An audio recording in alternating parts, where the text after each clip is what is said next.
Olá, tudo bom? Desde já te agradeço por estar assistindo a mais um vídeo da New Life Brazilian Church, trazida pelo nosso querido pastor Jean Faria.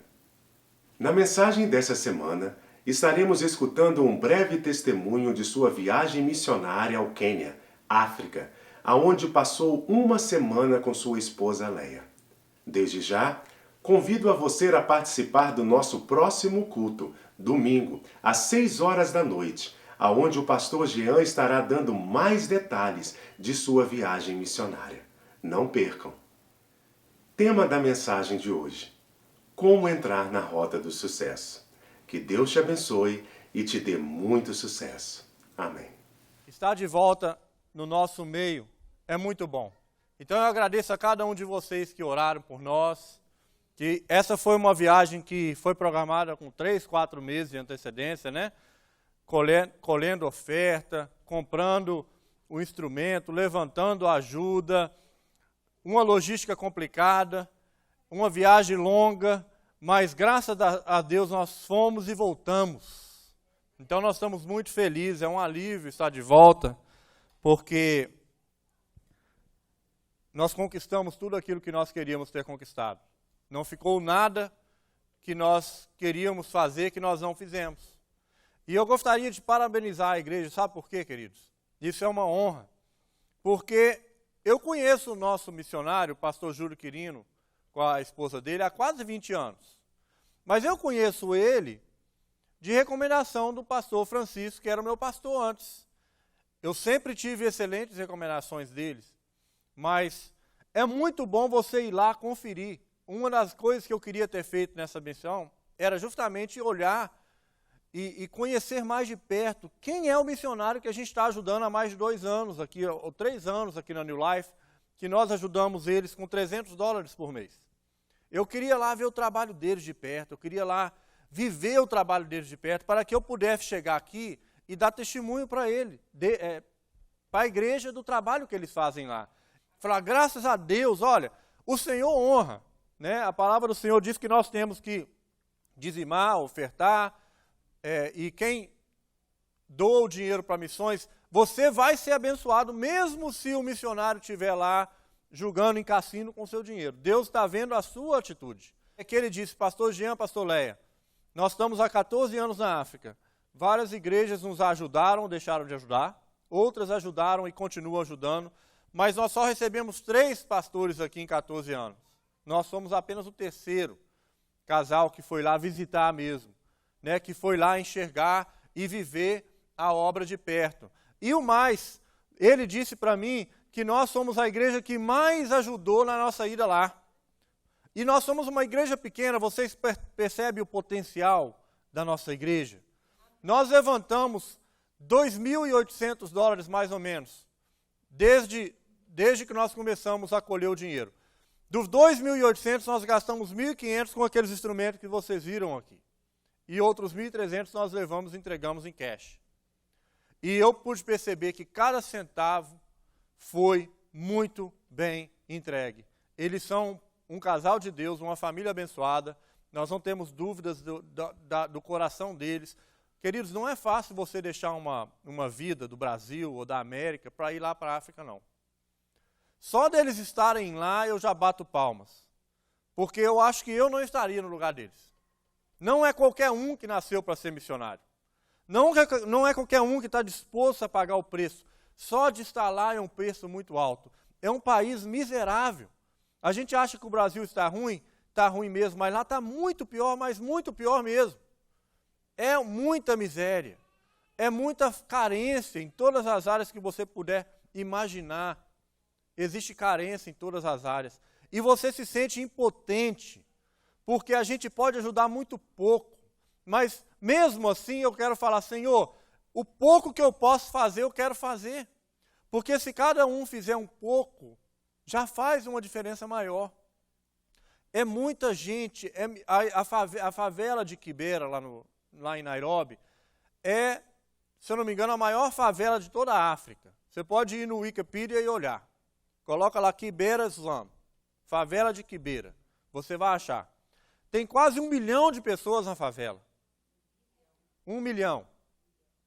1 milhão de pessoas na favela, aonde há 3 banheiros. E para usar o banheiro você paga.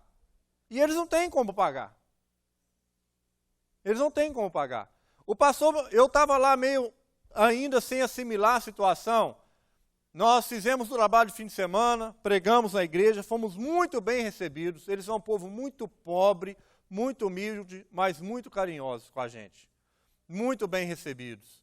Nós somos realmente recebidos com muito carinho e amor, por todos eles.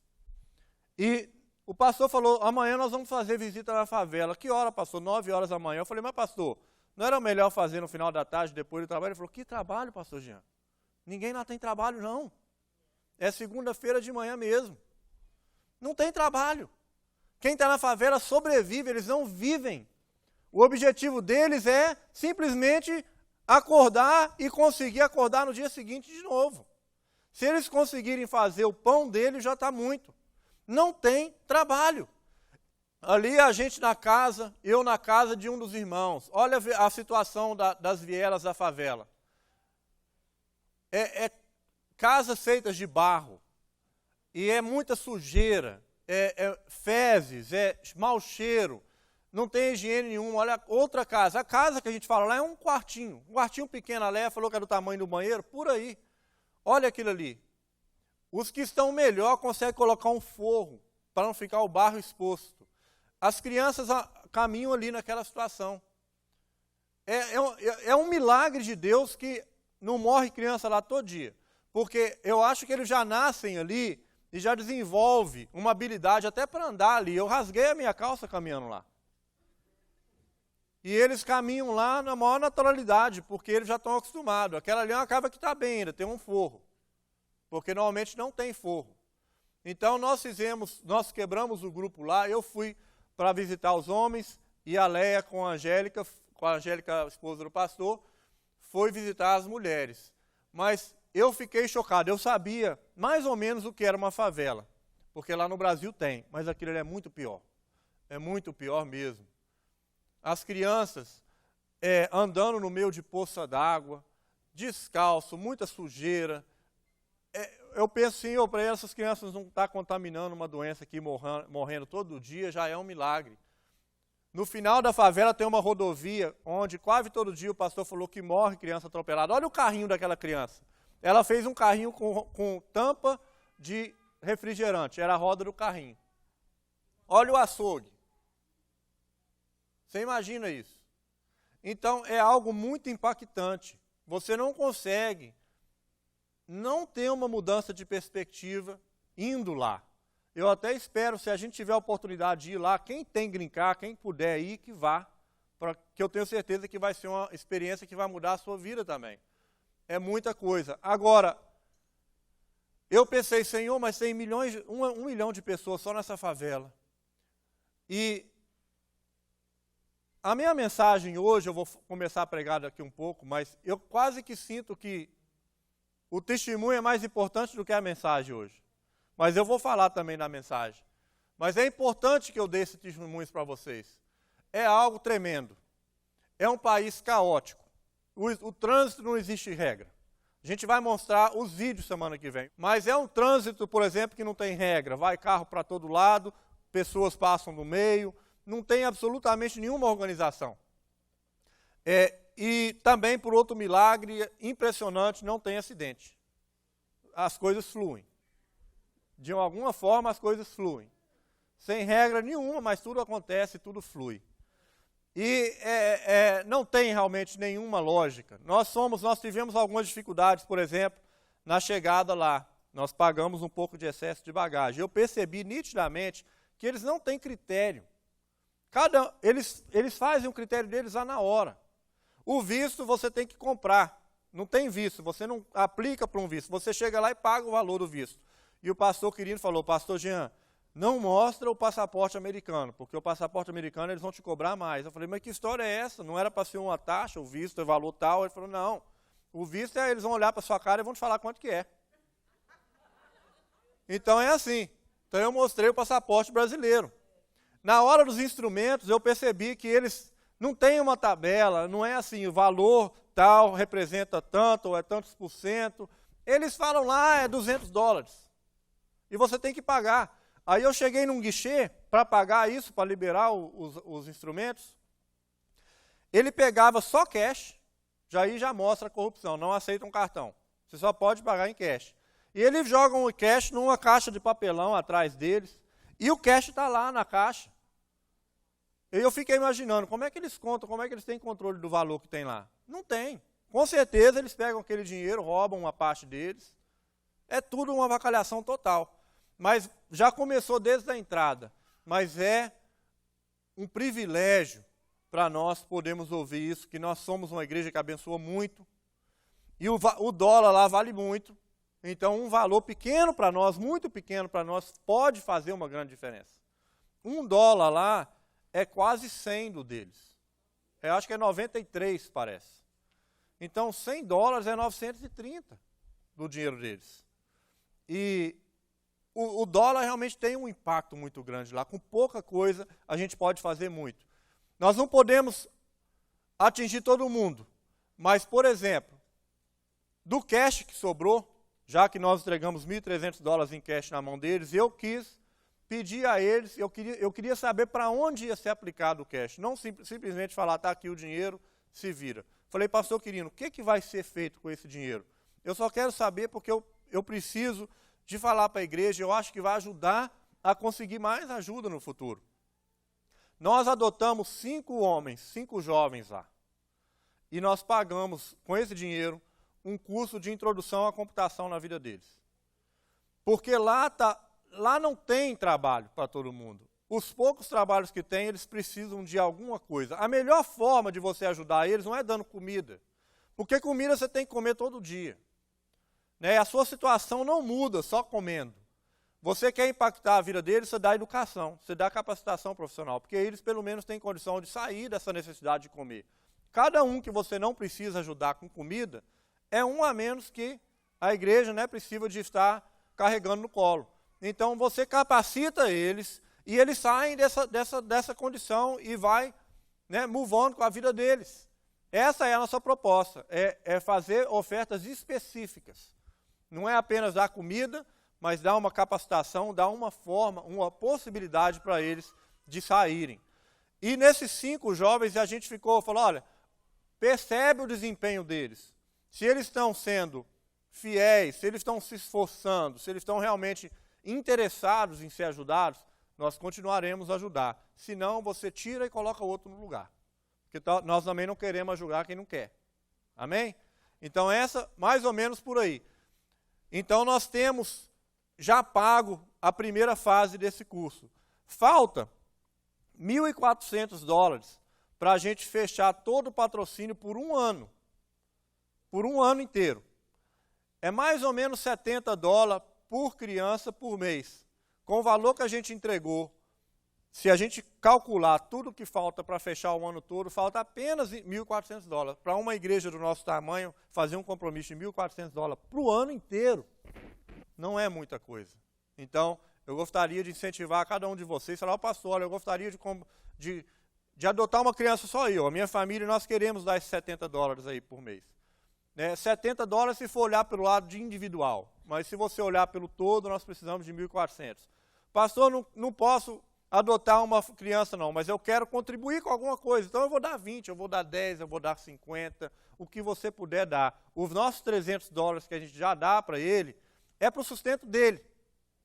Eles não têm, imagina uma igreja que não tem dízimo. Eles não têm dízimo, eles não têm nada para dar, eles não têm nada para dizimar. Então a igreja só dá despesa, a igreja não gera nada, não gera nenhuma finança para eles. O sustento deles é das ofertas das igrejas que patrocinam eles. A New Life é uma delas. E eles vivem uma vida regrada. Eu estive lá, né? Uma semana com eles. Não tem luxo, não tem nada, eles vivem com o básico, os missionários. Então essa oferta dos $300 não tem nada a ver com o estudo das crianças, né, com esse patrocínio, é uma oferta que a gente vai continuar dando, mas além disso, eu gostaria de incentivar cada um de vocês. Algumas criancinhas escreveram alguns bilhetinhos para nós, olha que bonitinho. Tem um mapa do Quênia, todo colorido. Esse aqui é da Tereza. Aí está escrito aqui, on behalf of my family and Kibera New Life Church, o nome deles é Kibera New Life Church, I would like to take this opportunity to thank both of you for the gifts that you blessed our church with. I am also want to thank the Brazilian New Life Church for supporting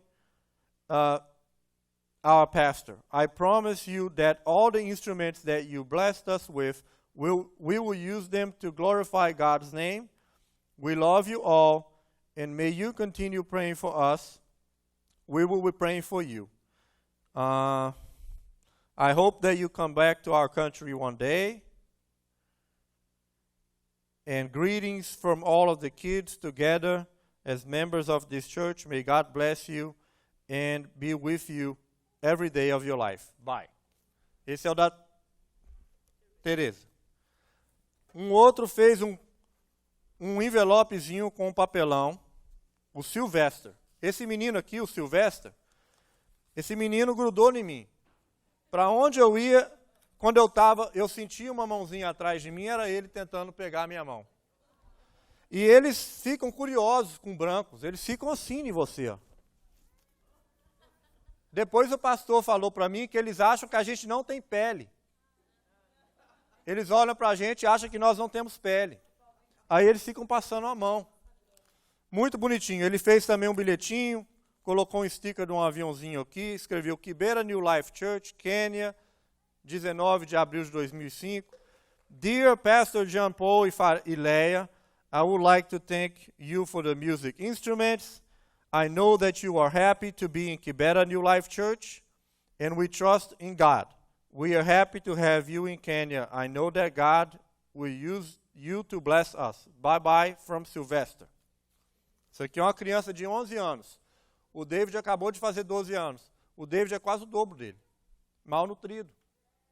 Bem pequenininho. Então, a igreja do pastor Francisco, lá em Nova York, sustenta esse Sylvester. E a Tereza também? Aí tem um outro aqui, olha, todo dobradinho. To Jean Paul and his wife. Aí você abre.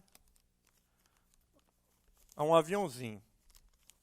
Tá aqui. I hope that you will come back to Kenya again. I hope that someday we will see each other again.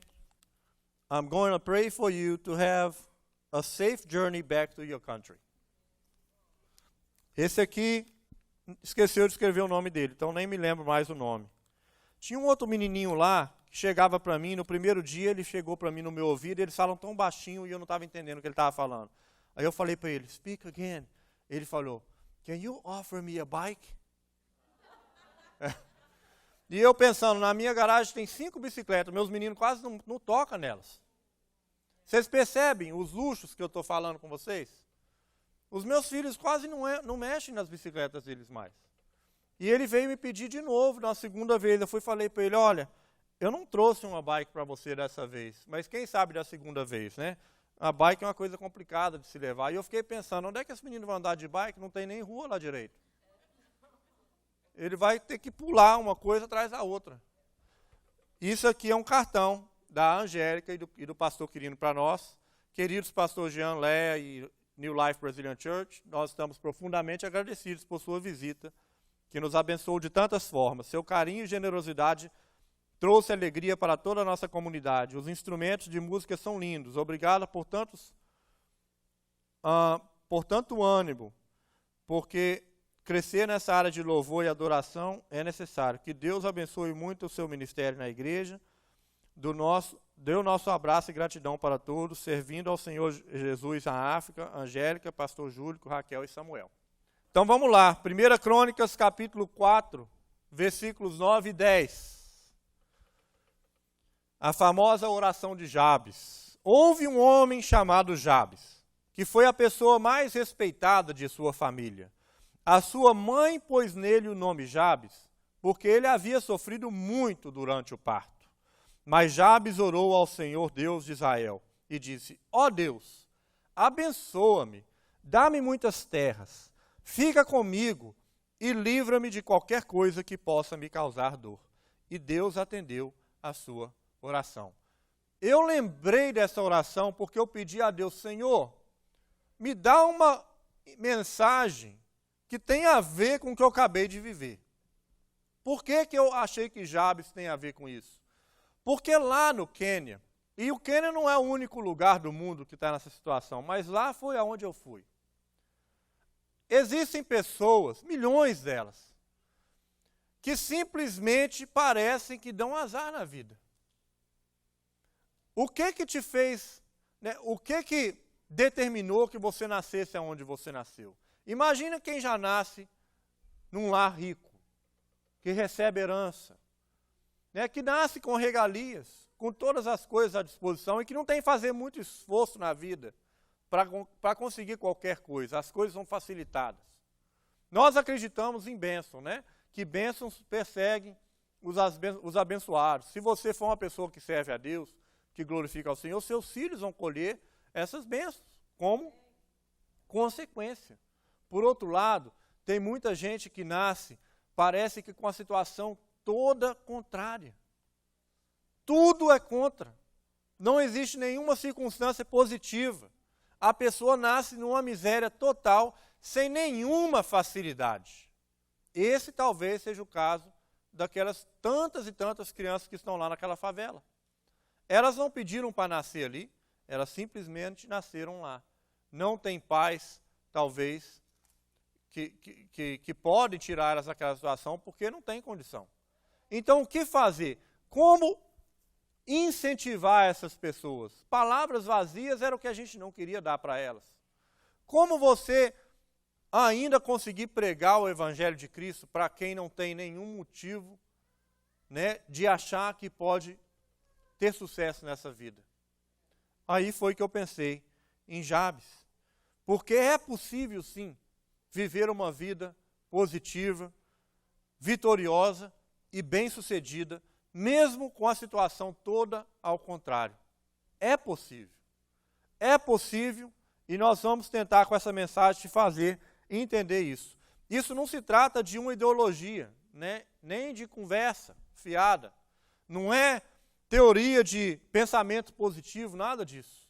Mas como fazer com que a nossa situação possa virar do negativo para o positivo? Porque nós vimos na vida de Jabes que ele aparentemente tinha essa situação, mas uma simples oração mudou a vida dele. Se existe alguém que a gente gostaria de citar hoje, então é isso. Sabe por quê? Porque já fala no versículo que o nome dele foi dado Jabes, porque a mãe dele sofreu muito para ele nascer. Então, a simbologia do nome dele, o que significava o nome Jabes, no hebreu original, no hebraico, é seco, dolorido, triste, sem brilho, pálido, doente, infeliz. Esse é o significado do nome Jabes. E nós vemos que no Velho Testamento todos os nomes têm um significado. O nome de uma pessoa não era só um nome, né? Não era só Douglas, não era só Shirley. O nome da pessoa significava algo. E esse algo taxava a pessoa. Era como que se criasse um estereótipo. E você ficava conhecido, era como se todo mundo falasse, ô Jabes, vai falar assim, ô triste, ô seco, ô doente. Isso que significava. E isso tinha um peso na vida da pessoa. Jabes não pediu para estar naquela circunstância. Coitado dele, né, que caiu naquela circunstância. Ele rejeitou a simbologia do nome dele. Ele não aceitou. Nós temos exemplos na Bíblia que Deus mudou o nome da pessoa. Deus mudou o nome de Abrão para Abraão. Ele mudou o nome de Sarai para Sara. Ele mudou o nome de Simão para Pedro. Ele mudou o nome de Jacó para Israel. Mas Jabes, ele não aceitou o que estava sobre ele. Ele invocou o nome do Senhor e pediu para que Deus mudasse a circunstância da vida dele. Existem alguns princípios naquela oração que a gente precisa de aplicar. E eu vou tentar fazer isso de uma forma rápida e objetiva. Porque nós somos privilegiados. Tem muita gente com problema aqui na igreja? Claro que tem. Nós temos problemas. Mas se a gente abre o leque, se a gente olha a perspectiva do mundo de forma geral, nós vamos perceber que os nossos problemas não são tão grandes assim. Mas mesmo assim, eu não quero que ninguém seja medíocre e ficar só comparando com o pior, porque tem gente que está melhor do que nós também. Então, vamos tentar balancear isso. Nem se contentar com a desgraça, com o pior, com as situações negativas, mas também ver que Deus pode fazer muita coisa e nos colocar no positivo. Uma coisa eu tenho certeza, e o primeiro princípio que a gente pode se ligar nele é o seguinte: nós não nascemos para ser fracassados. Nós não nascemos para ser fracassados. Sabe por quê? Se Deus é que nos criou, se Deus é o arquiteto do universo, por que Deus ia perder o tempo de criar alguém só para ser um fracasso? Não ia ser como se ele estivesse queimando o próprio filme. Sabe quando você é um artista e você pinta um quadro e você coloca o nome no quadro? Você colocaria o seu nome num quadro que você acha que ficou péssimo, terrível? Para que você ia fazer aquilo? Se você fez um monte de quadro valioso, lindo, que recebeu elogios, que vale muita coisa. Se você fez um dia um quadro que você não ficou proud dele, provavelmente você não vai assinar aquele quadro. Você prefere desmanchar ele e fazer outro. Imagina Deus. Será que Deus criou alguém, um ser humano sequer nessa vida, para ser um fracasso? Será que Deus criou alguém para que aquela pessoa possa não vingar em nada? Eu não creio nisso. A palavra de Deus diz em Romanos 8,37 o quê? Em todas as coisas somos mais do que vencedores. Nós nascemos para vencer. A circunstância, ela só faz que a vitória seja um pouco mais difícil, mas a vitória continua sendo o nosso objetivo. A vitória continua sendo aquilo que tem que nos mover. É a ambição de ser vitorioso. É a ambição de dar certo. Então Jabes teve essa ambição. Ele não se conformou. Nós somos obras do ser perfeito, de Deus. Nós não somos obras de qualquer um. Não houve na criação de Deus nenhum projeto que desse errado. Todas as coisas de Deus dão certo. E você é projeto de Deus. Você é projeto dele. Eu sou. Então nós não podemos estar conformados com derrota.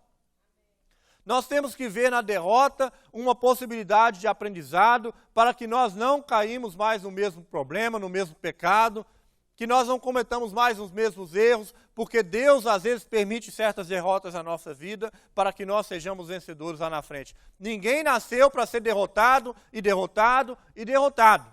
Amém? Aqueles 5 rapazes que a gente está impactando, eles estão tendo uma possibilidade de sair daquela realidade. Eles estão tendo uma chance. Agora, eles têm o poder de agarrar essa chance, de agarrar ela, como se fosse talvez a última. E nós temos que agarrar as nossas chances. Nós temos que clamar a Deus por uma chance e agarrar. Você já ouviu falar de Beethoven? Beethoven, né? Um gênio da música. Mas você sabia que ele sofria de surdez? E música sem ouvido, que coisa é essa?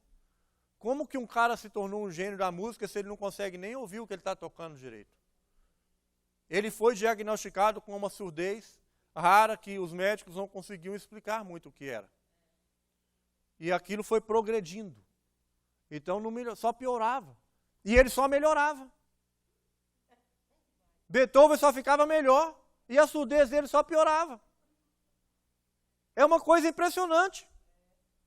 Então, isso é uma inspiração para nós, que nós não devemos estar contentes com o nosso fracasso. Amém?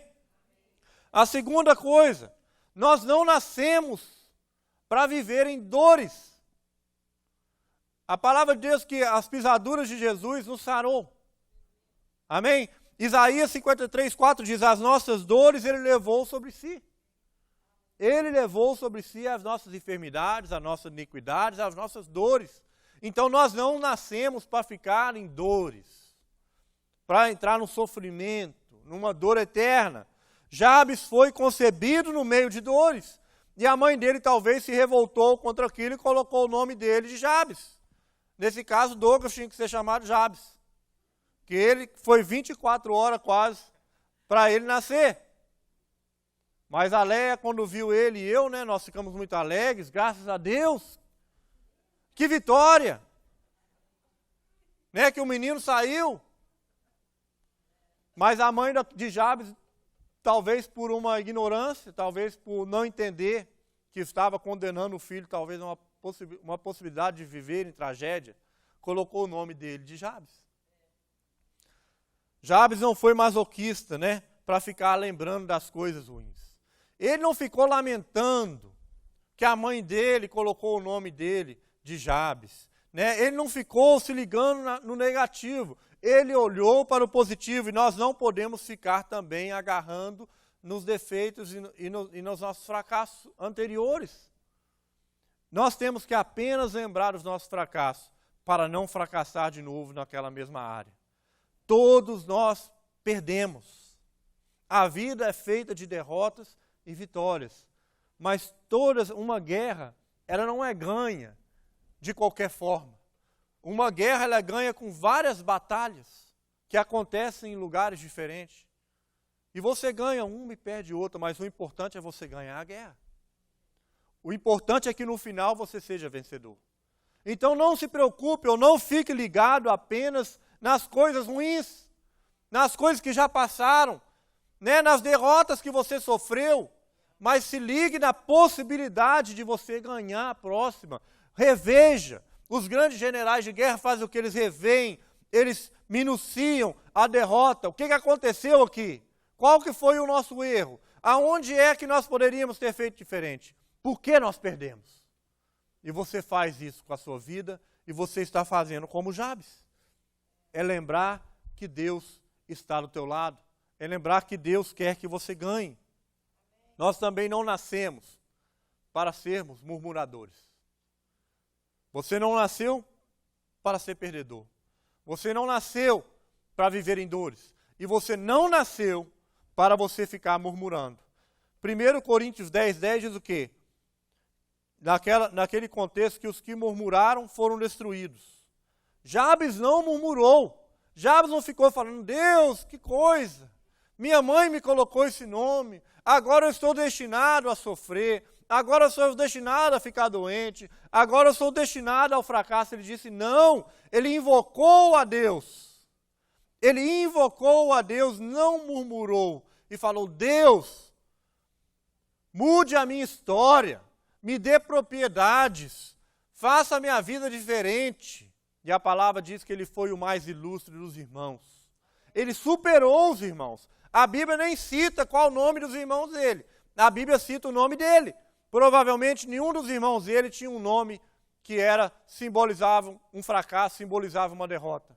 E ele foi o mais desprivilegiado e depois se tornou o maior de todos. Porque ele pensou e ele entendeu que Deus poderia mudar a vida dele. Jeremias diz o que lá em Jeremias 33:3? Invoca-me e te responderei.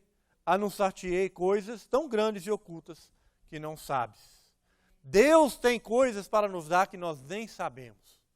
Deus tem bênção escondida, né?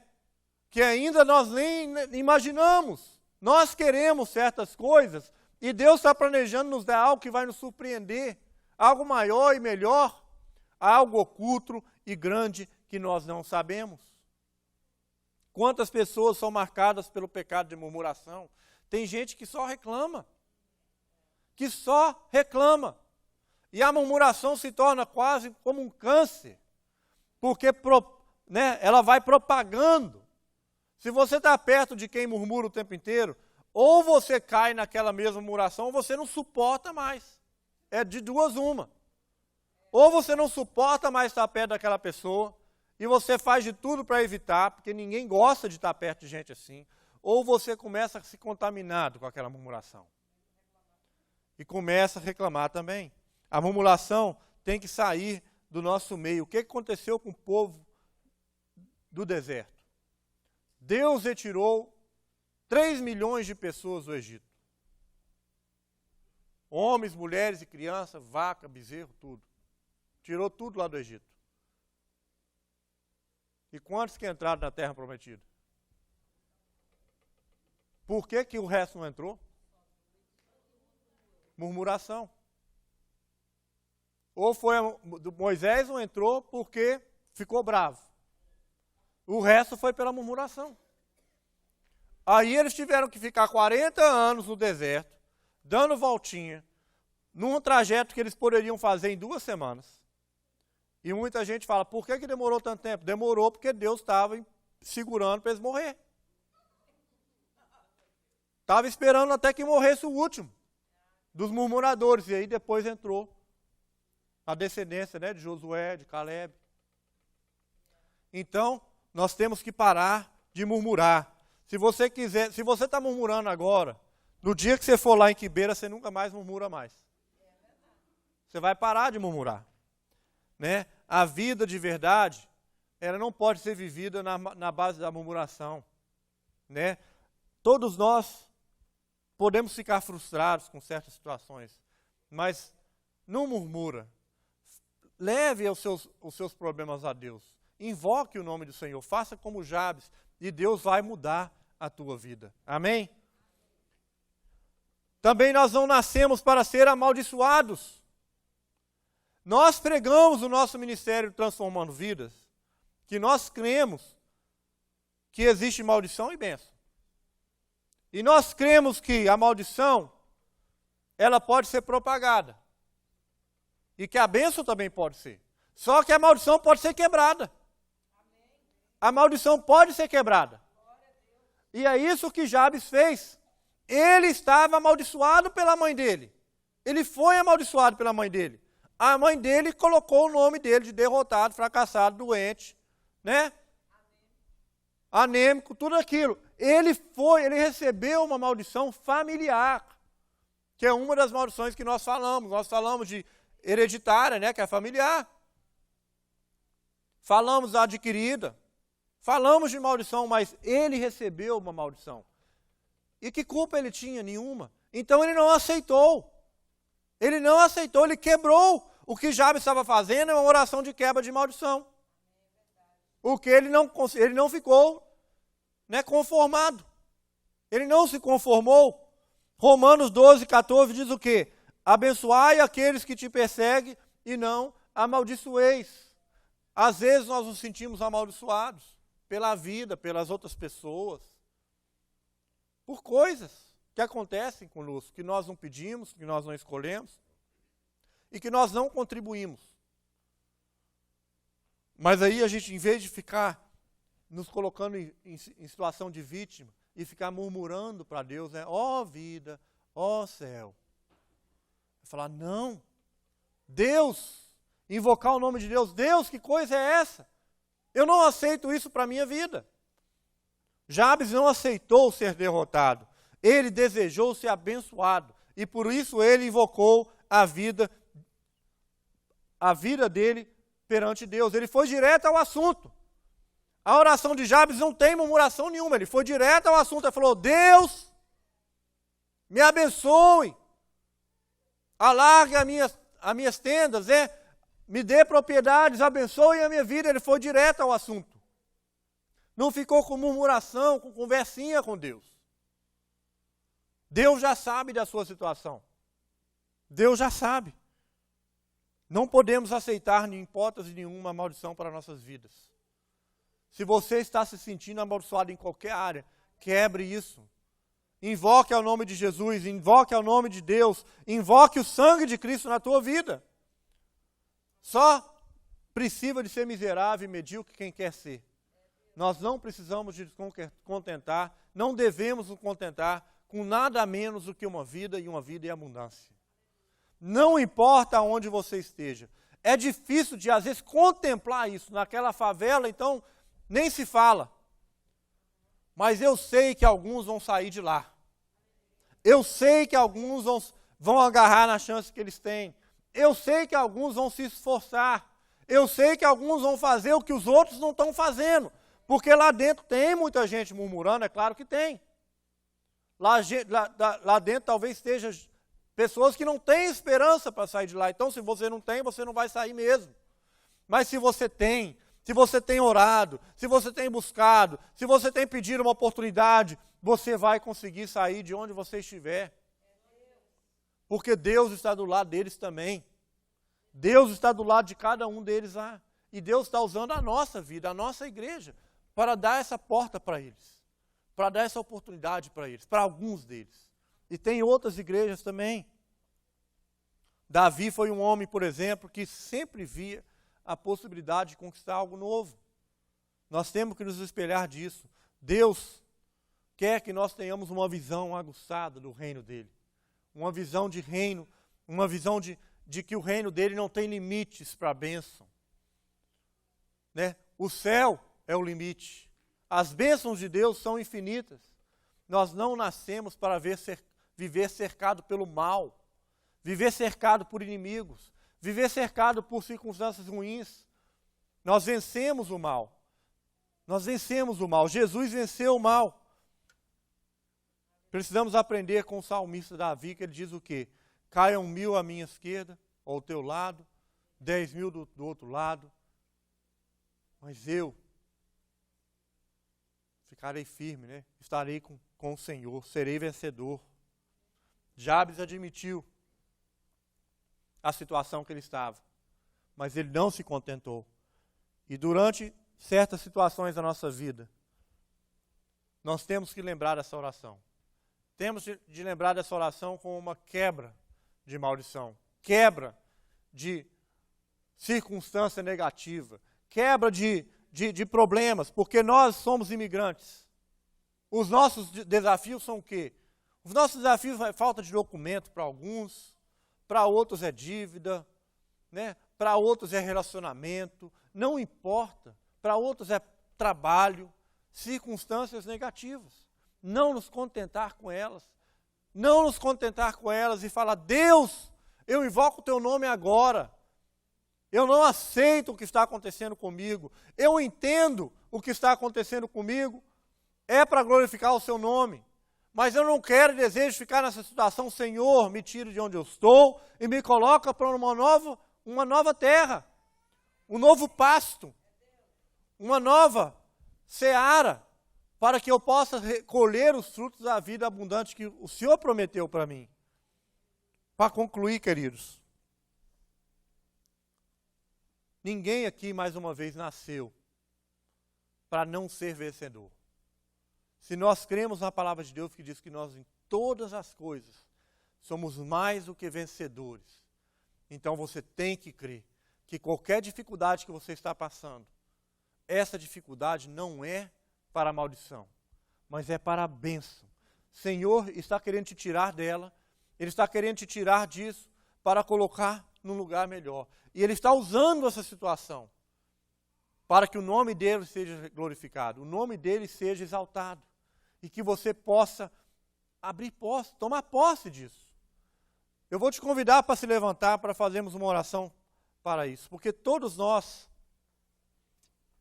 temos essas situações nas nossas vidas. Talvez tenha um de nós que estão vivendo o mesmo desafio há anos, às vezes há semanas, há meses.